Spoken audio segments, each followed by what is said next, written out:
तो आज का क्वेश्चन नंबर है हमारा 21 नंबर क्वेश्चन क्या बोल रहा है, ए magnetising force of 880 per metre will produce a flux density of dash in air. कहना ये चाहता है कि एक मैग्नेटिक फोर्स है, मैग्नेटिक फोर्स मतलब सॉल्यूशन देख लेते हैं। सॉल्यूशन बोल रहा है मैग्नेटाइजिंग फोर्स को हम एस से रिप्रेजेंट करते हैं। ये आपको दिया हुआ है 800 एम्पियर टर्न मीटर, ठीक है। और फिर वो बोल रहा है कि मैग्नेटाइजिंग फोर्स जो है वो प्रोड्यूस कर रहा है फ्लक्स डेंसिटी मतलब हम बी से रिप्रेजेंट करते हैं, डिनोट करते हैं, तो फ्लक्स डेंसिटी बी आपको बताना है, ठीक है। तो बी का वैल्यू बताना है, इसके लिए हम जानते हैं फॉर्मूला वी नो डैट, हम लोग फॉर्मूला जानते हैं कि बी बराबर mu naught mu R magnetising force H. तो बी बराबर न्यू नॉट का मान जानते हैं 4 पाई इंटू 10⁻⁻7 गुना न्यू आर क्या है, एयर है हमारा, क्या एयर। तो एयर के लिए हमारा रिलेटिव परमिटिविटी का मान कितना होता है 1, तो 1 गुना एच हमारा हो गया 800। तो बी बराबर क्या हो जाएगा 3200 गुना 3.14 पाई का मान ले लिए गुना 10⁻⁻7। तो बी बराबर क्या हो गया,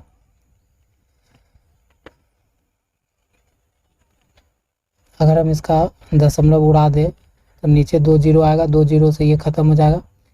तो 32 गुना 314 गुना 10⁻⁻7 बचेगा। तो बी बराबर, और जब हम 32 इंटू 314 को गुना करेंगे तो आपको देखना वैल्यू आता है 10048 इंटू 10⁻⁻7, ठीक है। तो बी बराबर क्या हो जाएगा,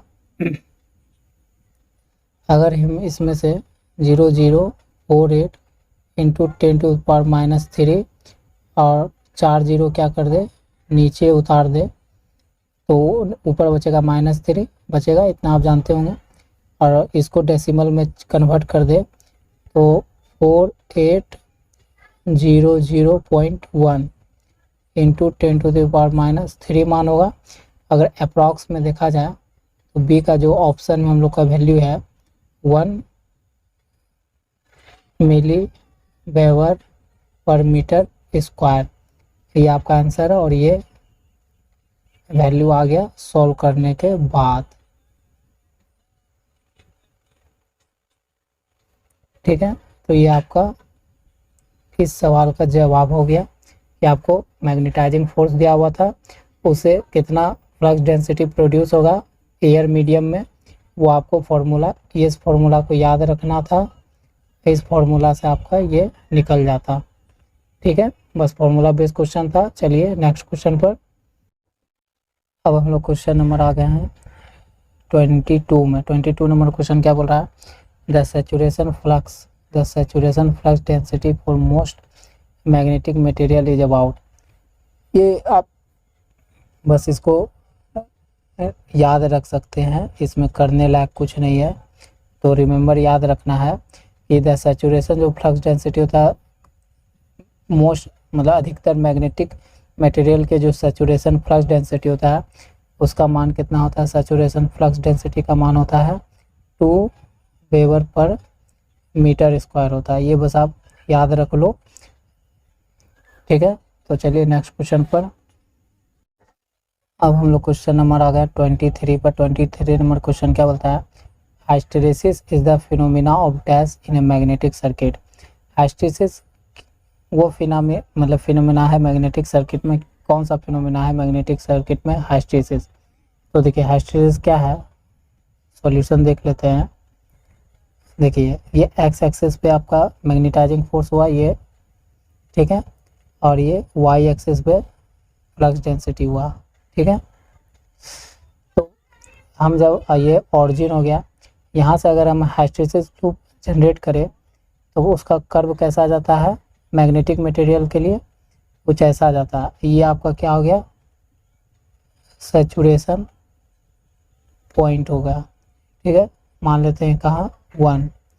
तो यहाँ से जब हम h को क्या करते हैं, h को हम क्या करें, 0 करें, तो h को हम अगर 0 कर दें तो h हमारा इसी डायरेक्शन पे वापस क्या हो जाएगा, यहाँ पर h 0 हो जाएगा। लेकिन जब h 0 होता है तो हमारा कंसेप्ट है कि b जो है सेम पाथ से नहीं लौटता है। b जो है, b के बारे में है, B not return from same path. मतलब जो हमारा b है, जब h हम 0 करते हैं तो h हमारा जिस तरह से गया है उसी पाथ से हमारा रिटर्न होता है। लेकिन b जो है h को फॉलो नहीं करके वो क्या होता है, अलग पाथ से रिटर्न होता है। तो वो अलग पाथ क्या है, b के लिए मैं यहाँ बनाता हूँ अलग। ये जो देख रहे हैं b आपका ऐसे रिटर्न करता है, तो ये हो गया आपका b का, ठीक है। ये जब h 0 होगा तो b का वैल्यू क्या है, इस पे है, ठीक है। व्हेन h इज 0, तब जब हमारा h 0 है तो b का वैल्यू यहाँ पर है, ठीक है। तो इसी कंडीशन को क्या कहते हैं, ये जब b हमारा 0 होता है और h हमारा, h का कुछ वैल्यू होता है, तो उसी को क्या कहते हैं, यहाँ पर हम कहते हैं कि lagging of b behind h, lagging of b behind h, यही कंडीशन कहलाता है, या b बिहाइंड h। हम ये कंडीशन क्या कहलाता है, इस कंडीशन को आप इस तरह से देख सकते हैं कि h का मान 0 होगा, लेकिन b का मान क्या होगा, b has finite value, b का उस समय क्या होगा, कुछ ना कुछ मान होता है। तो इसी को कंडीशन को क्या कहते हैं, lagging of b behind h। तो आपका ऑप्शन क्या हो जाएगा सही, 1, ठीक है। दोस्तों आप लोग को समझ में आ रहा होगा सॉल्यूशन। तो चलिए नेक्स्ट क्वेश्चन पर। अब फिगर देखिए 24 नंबर क्वेश्चन का। इन फिगर 8.12 फिगर हमारा यहाँ पर है, ठीक है। The point dash represent the saturation condition. मतलब ये जो आपको फिगर है, ये कैसा फिगर है, ये आपका दिया हुआ है, सॉल्यूशन दे दे। ये आपका कौन सा, किसका लूप दिया हुआ है, ये आपका दिया हुआ हाइस्टेरेसिस लूप है, ठीक है। हाइस्टेरेसिस लूप का आपको डायग्राम दिया हुआ है। तो इसमें डायग्राम में बोल रहा है कि किस पॉइंट पे कौन सा पॉइंट है जो सैचुरेशन कंडीशन को बता रहा है। तो सीधी बात है, सैचुरेशन कंडीशन ये h और b एक साथ बढ़ा एक बार, ठीक है। तो हमारा सैचुरेशन पॉइंट क्या है, यहाँ पर, मतलब ए पे हमारा सैचुरेशन पॉइंट क्या होता है, ए है। क्योंकि यहाँ से हम देखते हैं कि h के कंपेयर में हमारा क्या होगा, इस पॉइंट से फिर h तो बढ़ेगा लेकिन b क्या होगा, कांस्टेंट हो जाएगा। तो इसी पॉइंट को हम क्या कहते हैं, सैचुरेशन पॉइंट। तो हमारा सैचुरेशन पॉइंट क्या होगा,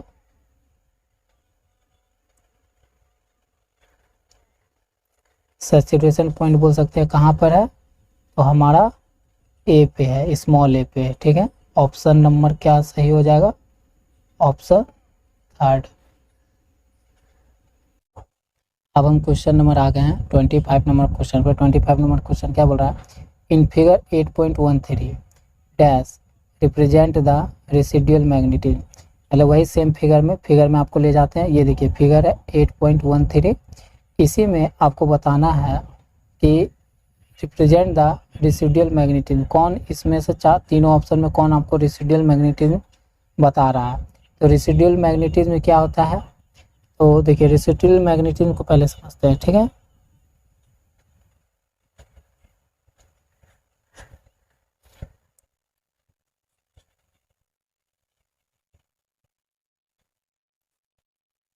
रेसिडुअल मैग्नेटिज्म बोलिए, या इसी को आप बोल सकते हैं रेसिडुअल फ्लक्स डेंसिटी बोल सकते हैं, ठीक। तो ये क्या होता है, ये होता कुछ नहीं, ये होता है क्या कि हम जब h को, वैन कंडीशन याद रखेंगे, जब हम h को 0 कर देते हैं तो उस समय b का कुछ ना कुछ क्या होता है, फिनाइट वैल्यू होता है। कुछ ना कुछ क्या होता है, फिनाइट वैल्यू होता है। कहने का मतलब अदर वर्ड में आप कह सकते हैं कि a certain flux density after H equal to 0, मतलब जब हमारा मैग्नेटाइजिंग फोर्स 0 हो जाता उसमें फ्लक्स डेंसिटी का मान कुछ ना कुछ होता है, तो वो जो होता है वही हमारा क्या रिप्रेजेंट करता है, रेसिडुअल मैग्नेटिक या रेसिडुअल फ्लक्स डेंसिटी कहलाता है। तो देखिए ये आपका बढ़ा, ठीक है, सैचुरेशन पॉइंट तक गया, और उसके बाद हम H को, ये H और B साथ में बढ़ रहा है यहाँ पर, ठीक है, लेकिन हम जब H को 0 किए तो वो क्या होगा, इसी पाथ से फिर क्या हो गया, H हमारा रिटर्न हो गया, लेकिन B जो है उसी सेम पाथ को फॉलो ना करके वो भी रिटर्न हुआ, लेकिन यहाँ से हुआ रिटर्न, कहाँ से, ये वाला पाथ से, ये वाला से रिटर्न हुआ। तो H यहाँ पर हमारा 0 तो हो गया, लेकिन B का हमारा कुछ ना कुछ सर्टेन वैल्यू है इस पॉइंट पे, इस पॉइंट पे। तो हमारा जो है यहाँ से यहाँ तक का, यहाँ से यहाँ तक का जो एरिया है, ठीक है, ये से ये जो एरिया दिख रहा है, इसी एरिया को क्या बोलते हैं, हम कहते हैं रेसिडुअल फ्लक्स डेंसिटी बोलते हैं। क्या बोलते हैं, रेसिडुअल फ्लक्स डेंसिटी। तो वो एरिया हमारा कौन सा है, इसको साफ अब मैं कर दूँ, आप समझ गए। तो वो एरिया हमारा OB क्या है, ये एरिया क्या दिखा रहा है आपका, O से B तक दिखा रहा है, ठीक है। तो हमारा ऑप्शन हो जाएगा OB, मतलब थर्ड वाला ऑप्शन हो जाएगा। ऑप्शन आपका राइट क्या हो जाएगा, ऑप्शन OB होगा, मतलब ऑप्शन थर्ड राइट होगा, ठीक है, आंसर। समझ में आ रहा होगा फ्रेंड्स आप लोग को।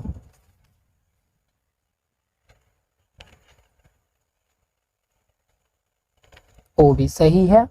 चलिए अगले नेक्स्ट क्वेश्चन पर एक बार ये देख लीजिए, ठीक है, चलते हैं नेक्स्ट स्लाइड पर।